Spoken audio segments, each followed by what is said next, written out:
Gaza तबाह हो चुका है, बच्ची कुछ जिंदगी भी तबाह बर्बाद हो रही है। कभी स्कूल तो कभी अस्पताल, कभी इमदादी गाड़ियों पर हमले हो रहे हैं। आज तो स्कूल पर हमला हुआ जिसमें 13 अफराद की मौत हो गई। इससे पहले एक घर से 9 बच्चों की मौत हुई थी।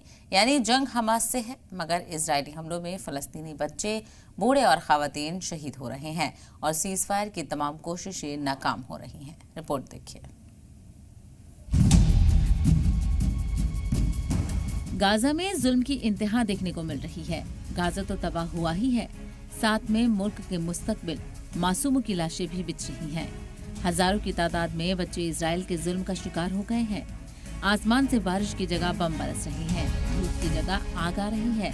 जी हाँ, गाजा में इजराइल का जुल्म जारी है। ताज़ा हमला एक स्कूल पर हुआ जिसमें 13 लोगों की मौत हो गई।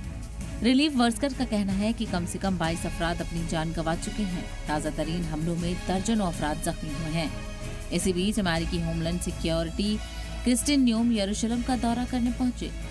इजरायली पीएम बेंजामिन नेतन्याहू से मुलाकात हुई। वाशिंगटन में 2 इजरायली एम्बेसी मुलाजमीन के कत्ल के बाद ये दौरा काफी अहम माना गया। मीडिया रिपोर्ट के मुताबिक अमेरिकी सदर डोनाल्ड ट्रंप ने क्रिस्टियन न्योम भेजा था। आपको बता दें कि गुज़िश्ता हफ्ता वाशिंगटन डीसी में एक यहूदी म्यूजियम में गोलीबारी में 2 एम्बेसी मुलाजमीन भी हलाक हुए थे। इस दौरान रेड क्रॉस के 2 कारकुनान भी हमले में खान यूनुस में खानदान के घर से 9 बच्चों की लाशें पाई गई, जिसकी शिनाख्त बच्चों के माहिर अलाउन नजर के बच्चों के तौर पर हुई है। हमले के वक्त डॉक्टर नज़ार जनूबी खान यूनुस के अपने घर पर अल तहरीर क्लिनिक में काम कर रही थी। डॉक्टर नज़ार के शौहर हमदी और उनका बेटा आदम दोनों इजरायली हमले में बच गए थे। गौरतलब है कि गाजा जंग में अब तक 53,900 से ज्यादा लोग मारे गए हैं, जिसमें ज्यादातर बच्चे और खवातीन हैं। दूसरी तरफ लेबनान और इजराइल में ठनी हुई है।